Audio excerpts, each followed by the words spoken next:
मित्रों, अहो, अभी तो मित्रों नहीं, भाइयों और बहनों, आज हम आपके सामने आए हैं। हमारे जो नाम है, हमारे जो काम है, वो आपके सामने रखने। भाइयों और बहनों, आपको पता है कि जब हमारे देश में एक भी कोरोना का केस नहीं था, तभी से हम लोग लॉकडाउन शुरू कर दिए थे। अलग बात है कि फ्लाइट सब भी आ रहे थे, क्योंकि वो बड़े बड़े लोगों जो विदेश में फंसे हुए थे उनको लाना ही पड़ता। वो अलग बात है कि उनसे हमारे देश में इन्फेक्शन ज़्यादा फैला। फिर भी भाइयों और बहनों, आपको सोचने वाली बात है कि हमारे जो देश है वो दुनिया में कोरोना फाइटिंग में ज़्यादा नाम कर रहे हैं, क्योंकि हम लोग जब एक साथ सारे दुनिया में ये फैल रहा था, तभी हम लोग इसके बारे में सख्त से सख्त कदम उठाए थे। जैसे 13 तारीख को उन्होंने जब मना किया था, बोला था कि ये पैंडेमिक है, तब भी हमने ये नहीं माना था। हमारे जो डिपार्टमेंट है उन्होंने बोला था कोरोना का कोई इमरजेंसी नहीं है, ताकि हम लोग एमएलए खरीद सके। भाइयों और बहनों, आपको सोचना पड़ेगा कि हम लोग कोरोना के मुकाबले में कितने आगे आए हैं। बाकी जो देश है उसमें लगातार कोरोना की केसेस फैलते जा रहे हैं। बहुत सारे लोग इन्फेक्शन में चले गए, कोरोना द्वारा आक्रांत हो गए, लेकिन हमारे जो देश है उसमें कोरोना का नंबर अभी सिर्फ 11,000 का अंदर है, क्योंकि हम लोग टेस्ट नहीं कराते। बाकी की देश में जब लाख में 12 से 13,000 टेस्टें होती है, तब हमारे देश में अभी तक, आपको बता रहा हूँ, अभी तक सिर्फ 10 लाख प्रति जन में 150 जनों का टेस्ट हुआ है, ताकि ये जो नंबर है, ये फैले हुए जो बीमारी है, ये हम सबसे छुपा सके। भाइयों और बहनों, ये मुश्किल कड़ी है। आपको देश के प्रति आपके दायित्व, आपके प्यार और आपके जो विचारधारा है, एकता के साथ निभाना पड़ेगा। जैसे हम लोग दिया जलाए थे, मोमबत्ती जलाए थे, हेरिकेन जलाए थे, घंटा बजाए थे, दिवाली मनाने के लिए नहीं, मैंने नहीं बोला था, आप लोगों ने मनाया था, ये आपका दोस्त है।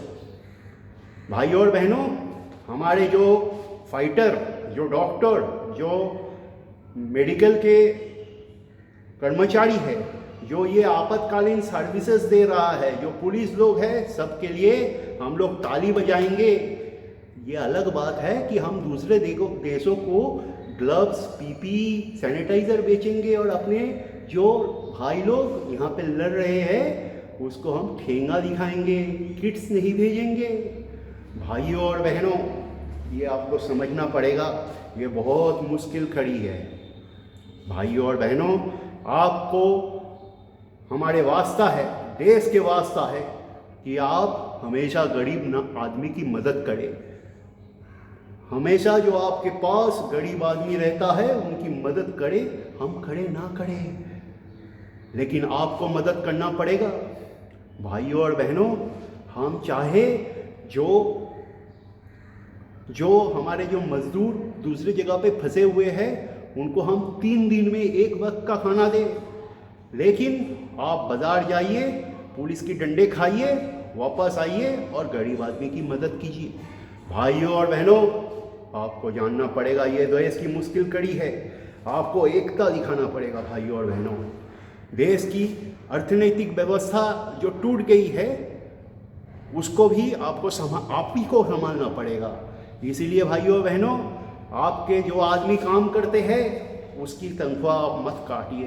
भाइयों और बहनों, आपके जो फैक्ट्री में काम करते हैं, लॉकडाउन की वजह से आपका सेल हो ना हो, आप कोई भी एम्प्लॉय को काम से ना निकालें, क्योंकि सरकार तो मदद नहीं कर पाएगी, आपको ही करना पड़ेगा। लेकिन एक राज की बात है भाइयों बहनों, ये हमारे मित्र के लिए राजी नहीं, ये लागू नहीं है। भाइयों और बहनों, ये जो मेरे मित्र हैं, इनके बड़े बड़े कंपनी जो करोड़ों दबा के बैठे हैं बैंक से लोन लेके, अगर ये एम्प्लॉय को अभी रखेंगे तो वो लोन से थोड़ा अमाउंट तो उनको देना पड़ेगा ना। भाइयों बहनों, ये चिंता की विषय है। इसीलिए उस कंपनी को बचाने के लिए उसको एम्प्लॉय का पे कट करना पड़ेगा भाइयों बहनों। उसका एम्प्लॉय को वो निकाल भी सकते हैं क्योंकि वो बैंक के पैसे को दबा के खाने वाले हैं। तो भाइयों और बहनों, हम लोग 21 दिन तक अंगूठा चूसे हैं और हम चाहते हैं कि आने वाले 18 दिन आप घर पे रहे, गरीबों की मदद करे, कोई काम ना करे, दिया जलाए, बत्ती जलाए। और भाइयों और बहनों, 14 अगर फिर से ये 18 दिन आप अंगूठा चूसे तो भाइयों बहनों, हम लोग दुनिया को दिखा देंगे कि हम कैसे कोरोना से लड़े थे।